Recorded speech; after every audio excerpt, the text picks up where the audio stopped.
University. My responsibility was project leader or the senior project engineer. We began to work on the design of a microchip that, when it was completed, was 0.75 millimeters in diameter, 7 millimeters long. It was the size of 1/4 of a grain of rice. Again, I want to say that I was not a Christian and there were no Christians there. They said they wanted this to have a power source and be able to emit a signal. And they told us they wanted us to use lithium as a battery source. Lithium's used in watch batteries, it's used in heart pacemaker batteries, it's used in a lot of places. I designed into this microchip a little charging circuit that would charge that battery. This sounds like a lot of technical things coming together, but if you'll bear with me 1 minute, you'll see what God has laid out about this microchip. When we discovered that we needed to be able to charge that battery, I needed a temperature change, a change in temperature, to cause current to flow through that little charging circuit that would charge the battery. So we began to investigate and find out where in the body does the temperature change the most rapidly. We spent over $1 million in taxpayer money, and when the results came back, there was a lot of information. We divided it up amongst 3 teams and then came back together with that information.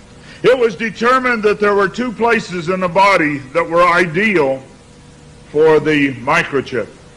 One was just below the hairline on the forehead. Every mother checks their child's temperature right here. So we could have paid the mothers $1 million and saved. I never saw a mother check their child's temperature on their ankle. Always right here. The other place was the hand, the right hand preferred, because most people are right-handed. This didn't bother me, and it didn't bother anybody else on the team. The hand seemed a good place. Nobody wanted it here. And so the design work, everything was completed. The microchip was done. You're seeing it now on some of the Discovery Channel presentations. There are people who have received it already. It is real. It's not something that's coming way down the road. They gave me a Bible. They told me not to read the book of Revelation. They said the book of Revelation is too hard to understand. So I waited, and I didn't read the book of Revelation for quite some time. Then one day I came to Revelation 13, verse 16. And he caused us all, both small and great, rich and poor, free and bond, to receive a mark in their right hand or in their forehead. I didn't like what I saw. I went back and looked up the word mark. I went to the Strong's Concordance, and I found that John had used 3 words for the word mark. Charagma, charicator, and charax. That was from the Greek. I looked at those words. They talked about a scratch or an etching. They talked about a lot of things. And I said, God, this isn't it. We didn't do it. He said, go to the word for 666. The word is chixastigma.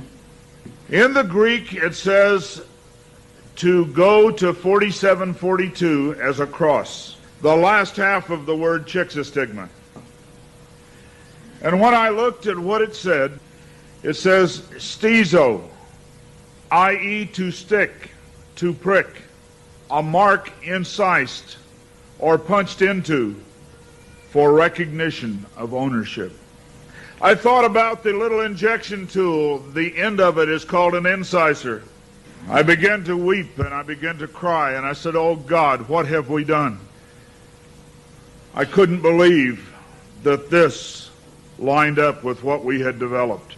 And I began to run from God. I didn't run away from the church, I ran into the church. I tried to do as many things as I could to atone for this. But I want to tell you something, as God is my witness here tonight, this got in the way. Money got in the way. I had beautiful homes overlooking the lake. I had all the things that I wanted. And I ran because of the money. My ability to go and get $250,000 in research money took me away from telling the message. I ran for many years. What I want to tell you is that this is real. The microchip implant is real. Credit cards are failing. They can be counterfeited. The new smart card can be counterfeited. They can be stolen. They can be lost. All kinds of things can happen to a card. But you cannot lose your hand. Very quickly they're going to move to this being in the hand. And I tell you, as a Christian, you cannot take this. No matter what anybody says, God's Word says you cannot take it. No matter what they try to talk you into, God's Word says don't take it. In Revelation 14, verse 9, and the third angel followed them, saying with a loud voice, if any man worship the beast in his image, and receive his mark in his forehead or in his hand, the same shall drink of the wine of the wrath of God, which is poured out without mixture into the cup of his indignation, and he shall be tormented with fire and brimstone in the presence of the holy angels and in the presence of the Lamb. And the smoke of their torment ascendeth up forever and ever, and they have no rest day nor night, who worship the beast in his image, and whosoever receiveth the mark of his name.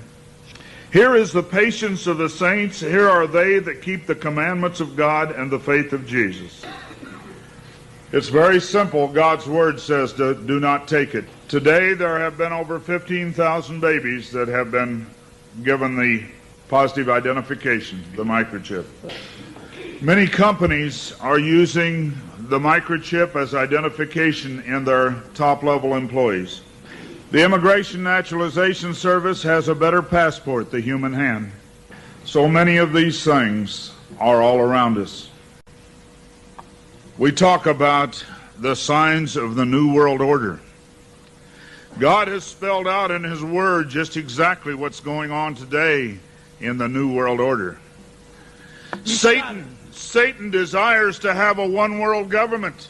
From the time he fell, he said, I want a one-world government. He wants to replace God. And so we see a government put together by men, a one-world government. The signs of the times are all around us.